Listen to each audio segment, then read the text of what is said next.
Olá, alunos, tudo bem? Hoje eu gostaria de falar com vocês sobre projeto e instalação de câmaras frigoríficas. Eu sou o professor Jesué Graciliano da Silva e trabalho no Instituto Federal de Santa Catarina, campus São José, há 30 anos, e meu e-mail de contato está aí na tela para vocês. Nessa imagem eu mostro para vocês uma câmara frigorífica ou câmara frigorígena, como é comum se dizer aí em Portugal. É uma câmara de grande porte, né? Vejo aí vários caminhões e a gente tem aí toda a construção de uma câmara como essa. Aí eu mostro um pouquinho a estrutura física, né? Você tem aí painéis pré-moldados, cobertura de telha sanduíche e estrutura metálica. Um detalhe que passa despercebido realmente é esse detalhe construtivo de uma câmara frigorífica e a questão também do piso, né? O piso tem toda uma forma de ser construída por conta da resistência mecânica e também pelo isolamento, para não haver infiltração de calor nem umidade pelo piso. Aí eu mostro para vocês um detalhe de uma câmara frigorífica, 2 evaporadores ali nas paredes, evaporadores que a gente chama de forçadores de ar, com 3 ventiladores cada.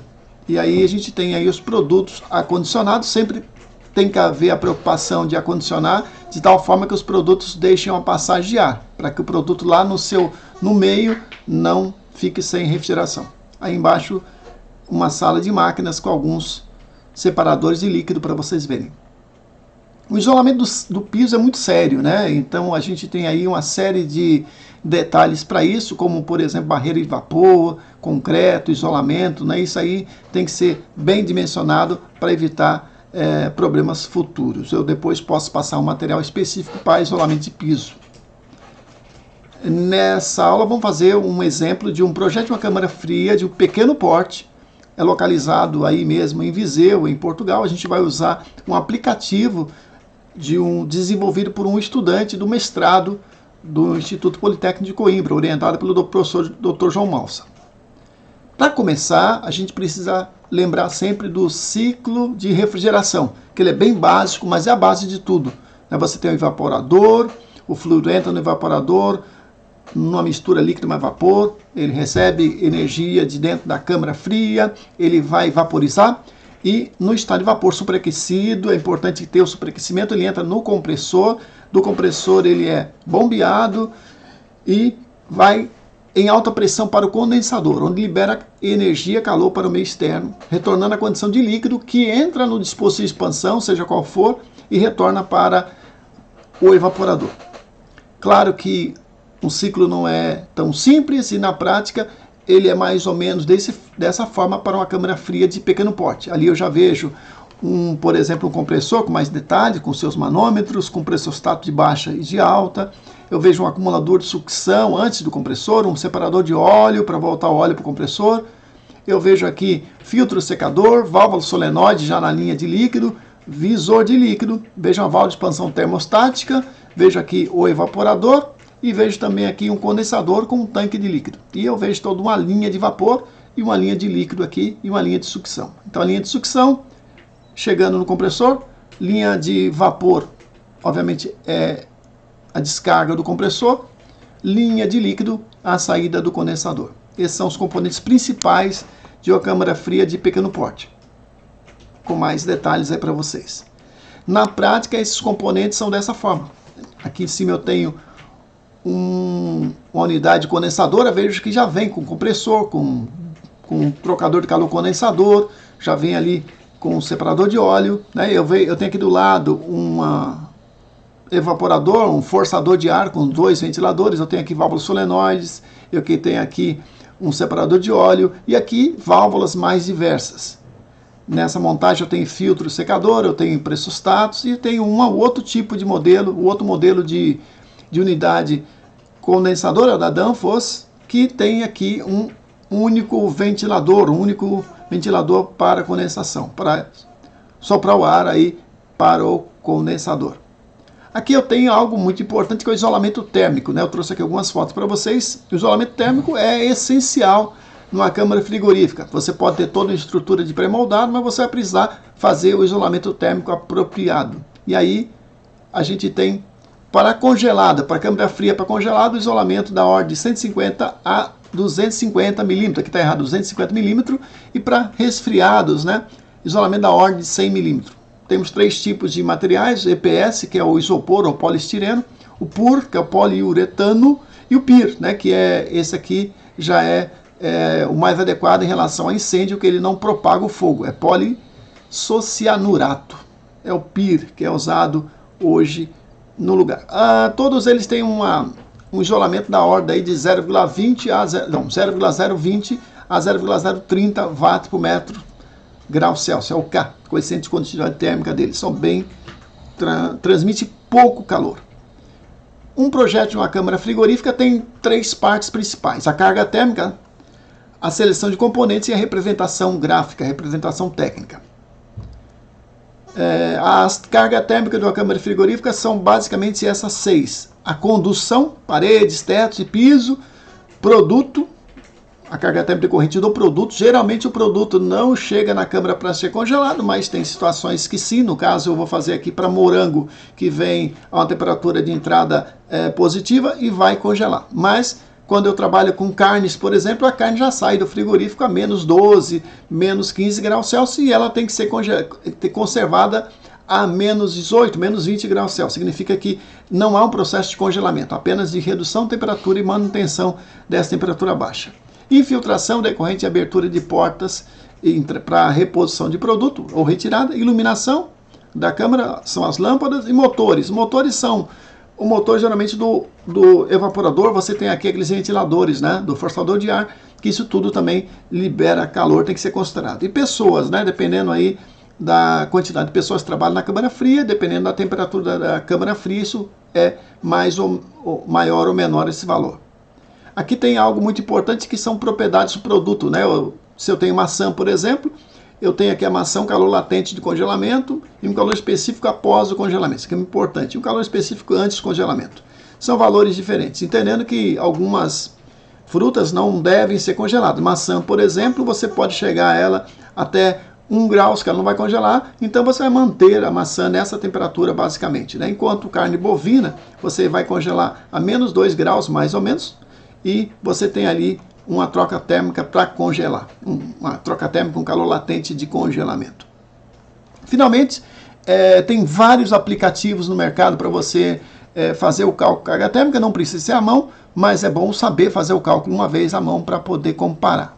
A Danfoss, ela tem um aplicativo muito simples, que é o Cool Selector. Você tem também da Macway, você tem ali também de várias outras empresas, que eu vou deixar depois o link para vocês. Parcela de carga térmica, vejo que para um caso bem simples, produtos e metabolismo corresponde a quase mais de 50% da carga térmica, infiltração, paredes, piso e teto, motores, pessoas e iluminação. Vejo aqui que é assim mais ou menos um perfil de carga térmica, salvo aí raras exceções. Uma vez calculado a carga térmica, eu vou descobrir nas tabelas, né? Essas tabelas podem ser físicas ou eletrônicas. Hoje em dia, junto com os programas, você já tem aí, obviamente, a possibilidade de selecionar os equipamentos diretamente no programa. Mas aqui só para vocês verem, de maneira didática, eu tenho como selecionar aqui, obviamente, a unidade evaporadora, a condensadora e aqui uma válvula de expansão. Por exemplo, aqui uma ADX 3.3, para a ordem que capacidade de 3,2 a 2,8 toneladas de refrigeração. TADX significa modelo de válvula de expansão, equalização externa de pressão. Vocês vão aprender um pouco melhor isso no futuro, na palestra do professor Marcos também.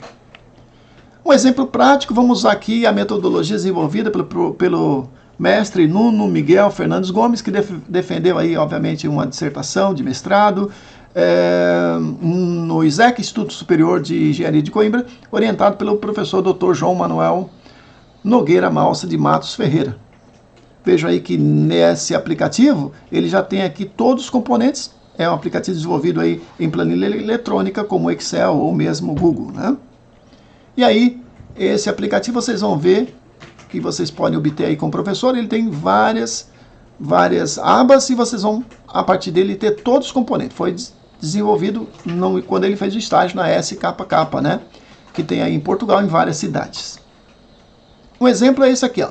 Câmara frigorífica, localização Viseu, a temperatura externa 35 graus Celsius, morango, que entra na câmara fria 20 graus Celsius e tem que congelar, ficar armazenado a menos 10. O morango vai congelar a menos 0,8 graus Celsius, e aí tem alguns dados, né, da câmara fria como isolamento. O tamanho da câmara fria, 6 metros de largura, 6 metros de comprimento, 2,5 de altura, dá 90 metros cúbicos, e aí você tem o K, o coeficiente de condutividade térmica do PIR, 0,022 watts por metro grau Celsius. Tá aí o morango, e aí você pode fazer o cálculo na mão. Então primeiro calcular a área superficial da câmara frigorífica, né, que é todo envoltório, calcular obviamente aí a energia removida para congelamento do morango. Primeiro ele tem que baixar de 20 graus para menos 0,8 e depois tem que congelar. E depois tem que ir de menos 0,8 até menos 10. O tempo de congelamento para congelamento é 18 horas, né? Você tem que considerar esse valor. A carga térmica do produto, vocês estão vendo aí, então, deu 17.000 watts praticamente. A carga térmica por transmissão pela parede, 871 watts. A infiltração, a gente considera aproximadamente 10 vezes o volume para uma câmara fria de pequeno porte, dá 900 watts. A carga térmica decorrente de pessoas, 331 watts, é tabelado. A carga térmica decorrente de motores, mais ou menos 5,6 vezes o volume para a câmara fria de pequeno porte. A iluminação, 15 vezes a área do piso, 15, que dá 540 watts. Total, quase 20 mil watts, ou 6 toneladas de refrigeração, ou também conhecido como 19.220 kcal por hora. Dividindo watts por 1,16, vocês têm kcal por hora. E aí você pode selecionar aqui para 6 TR, vocês vão entrar na tabela de unidade evaporadora, vão encontrar a capacidade, né? Vocês vão vir aqui e vão ter o modelo, obviamente, da unidade evaporadora, lembrando que tem que verificar o tipo de unidade para ver se é degelo elétrico ou manual. Numa câmara fria para congelamento usamos degelo elétrico, isso muda obviamente o modelo da câmara frigorífica. Aqui foi cedido aí pelo colega Trajano, né, que é da SKK de Coimbra, essa seleção da unidade condensadora da Bitzer, né, que trabalha compressor, já vem todo o conjunto, né? Quando você faz aí esse cálculo, ele entra com esses detalhes, vai ter já o fluido refrigerante, as temperaturas ambiente, etc e tal, de tal forma que você já consegue selecionar pelos dados que foram passados. E finalmente aí, nesse mesmo programa, você já seleciona o modelo da válvula de expansão. Nesse caso aqui é um TE53. Obviamente os modelos podem ser diferentes um pouquinho dos catálogos do Brasil e do Portugal, mas são muito parecidos, as empresas são empresas internacionais, algumas delas. Eu tenho aqui, nesse QR Code, vocês podem baixar uma amostra do livro de refrigeração, que a gente lançou aqui no Brasil. Tem ali um capítulo específico de projeto de câmara frigorífica, que vocês podem aproveitar, caso tenham interesse. É isso por enquanto. Tenho também um blog ali que eu tenho toda a minha matéria de projeto de câmara frigorífica nesse link aqui, em aulas. Vocês podem acessar esse endereço, jesuegraciliano.wordpress.com, e vocês vão colocar a senha PIR e vocês vão chegar lá, ou usar esse QR Code aqui. Muito obrigado e tenham todos aí uma excelente aula.